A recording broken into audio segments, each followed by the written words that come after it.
ಅಯೋಧ್ಯೆಯಲ್ಲಿ ಉದ್ಘಾಟನೆ ಆಗುವಂಥ ರಾಮ ಮಂದಿರ ಮುಂದಿನ 1,000 ವರ್ಷಗಳವರೆಗೂ ಕೂಡ ಏನೂ ಆಗಲ್ಲ.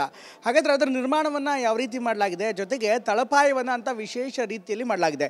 ಇನ್ನು ರಾಮ ಮಂದಿರದ ತಳಪಾಯದಲ್ಲಿ ಕೆಲಸ ಮಾಡಿರುವಂಥ, ಇನ್ಫ್ಯಾಕ್ಟ್ ತಳಪಾಯಕ್ಕಾಗಿ ಕೆಲಸ ಮಾಡಿರುವಂಥ ಇಬ್ಬರು ಕನ್ನಡಿಗರು ನಮ್ಮ ಜೊತೆಗೆ ಜಾಯ್ನ್ ಆಗ್ತಿದ್ದಾರೆ. ಮುನ್ರಾಜ್ ಮತ್ತು ಧನ್ರಾಜ್ ಇವರಿಬ್ಬರು ಕೂಡ ತಳಪಾಯದ ನಿರ್ಮಾಣದಲ್ಲಿ ಸಾಕಷ್ಟು ಆಸಕ್ತಿ ವಹಿಸಿ ತಂತ್ರಜ್ಞರ ಜೊತೆಗೆ, ವಿಜ್ಞಾನಿಗಳ ಜೊತೆಗೆ, ಹಾಗೆ ರಾಮ ಮಂದಿರ ನ್ಯಾಸ್ ಟ್ರಸ್ಟ್ ಏನಿದೆ ಅವ್ರ ಜೊತೆ ಕೂಡ ಕೆಲಸ ಮಾಡಿದ್ದಾರೆ. ನಾವು ಅವ್ರ ಜೊತೆಗೆ ಮಾತಾಡೋಣ. ಮೊದಲನೇದಾಗಿ ಮುನ್ರಾಜ್ ಅವರೇ, 1,000 ವರ್ಷ ಈ ಮಂದಿರ ಅಲ್ಲಾಡಲ್ಲ ಅನ್ನುವಂಥ ಮಾತುಗಳನ್ನ ಕೇಳಿಬಂದಿದ್ದೀವಿ.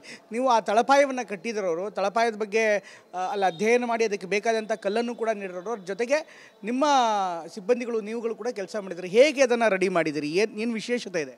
ಫೌಂಡೇಶನ್ದು ಪೂರ್ತಿ 40 ಅಡಿ ಆಳ ತೆಗೆದಿದ್ದಾರೆ. ಅದು 40 ಅಡಿ ಆಳದಲ್ಲಿ ಪೂರ್ತಿ ಸಿಮೆಂಟು ಮರಳು ಮಿಕ್ಸ್ ಮಾಡಿದ್ದಾರೆ. ಯಾಕಂದರೆ ಇದು ಸರಯೂ ನದಿ ಪಕ್ಕದಲ್ಲಿರೋದ್ರಿಂದ ಪೂರ್ತಿ ತೆಗೆದ್ರೆ ಮರಳೇ ಬರೋದು, ಇದು ಬೇರೆ ಇನ್ನೇನು ಗಟ್ಟಿ ಮಣ್ಣು ಸಿಗೋಲ್ಲ. ಅದಕ್ಕೋಸ್ಕರ 40 ಅಡಿ ಆಳ ತೆಗೆದು 40 ಅಡಿ ಆಳದಲ್ಲಿ ಮರಳು ಮಿಶ್ರಿತ ಸಿಮೆಂಟನ್ನು ಹಾಕಿ ಅದರ ಮೇಲ್ಗಡೆ ನಮ್ಮ ಈ ಒಂದು ಸಾದಳ್ಳಿ ಏನಂತ ಹೇಳ್ತೀರಿ, ಗೂಕಾನಹಳ್ಳಿ ಮತ್ತು ಅಡಿಗಲ್ಲಿಂದ ಕಲ್ಲು ತಂದಿರ್ತಕ್ಕಂಥ ಕಲ್ಲನ್ನ ತೊಗೊಂಬಂದಿಲ್ಲಿ ಹಾಕಿರೋದು. Priya Jain home made chocolate business ಮಾಡಿ 35% ಲಾಭ ಗಳಿಸ್ತಿದ್ದಾರೆ. ನೀವು ಕೂಡ ಅವರಿಂದ ಕಲಿಬೇಕಾ?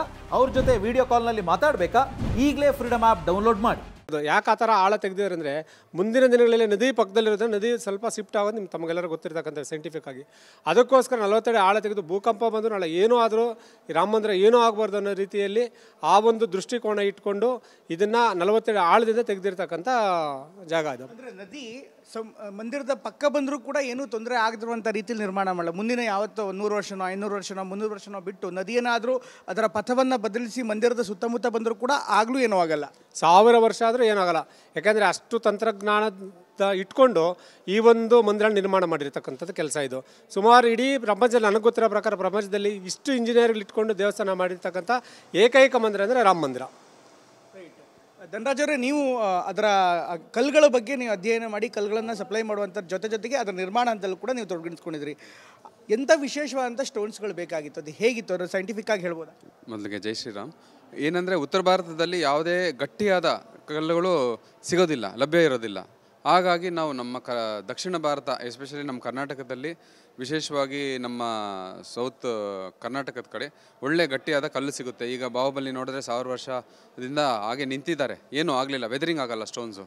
ಸೊ ಆ ಥರ ಸ್ಟೋನೇ ಬೇಕು ಅಂತ ಈ ಥರ ಒಂದು ಪಟ್ಟಿ ಮಾಡಿ ಅದರ ಪ್ಯಾರಾಮೀಟರ್ಸು ನಮಗೆ ಕೊಟ್ಟರು. ನಾವು ಚಿಕ್ಕಬಳ್ಳಾಪುರ ಮತ್ತು ದೇವನಹಳ್ಳಿ ಸುತ್ತ ಇರೋ ಕ್ವಾರೀಸಲ್ಲೆಲ್ಲ ಕಲ್ಲನ್ನ ಹುಡುಕಿ national institute of rock mechanics ಅವ್ರ ಹತ್ರ ಟೆಸ್ಟ್ ಮಾಡಿಸಿ, ಏನೇನು ಟೆಸ್ಟ್ ಪ್ಯಾರಾಮೀಟರ್ಸ್ ಇರುತ್ತೆ, ಒಂದು 5-10 ಪ್ಯಾರಾಮೀಟರ್ಸ್ ಇದೆ, ಅದನ್ನೆಲ್ಲ ಟೆಸ್ಟ್ ಮಾಡಿ ಓಕೆ ಆದಮೇಲೆ ನಾವು ಸಪ್ಲೈ ಮಾಡೋಕ್ಕೆ ಸ್ಟಾರ್ಟ್ ಮಾಡಿದ್ರಿ. ಬಟ್ ಆ ಪ್ಯಾರಾಮೀಟರ್ಸ್ಗಳು ಯಾವ ಥರ ಇರ್ತಿತ್ತು ಅಂದರೆ, ಮಳೆ ಜಾಸ್ತಿ, ಬಿಸಿಲು ಕೂಡ ಜಾಸ್ತಿ, ಚಳಿನೂ ಜಾಸ್ತಿ? ಹೌದು.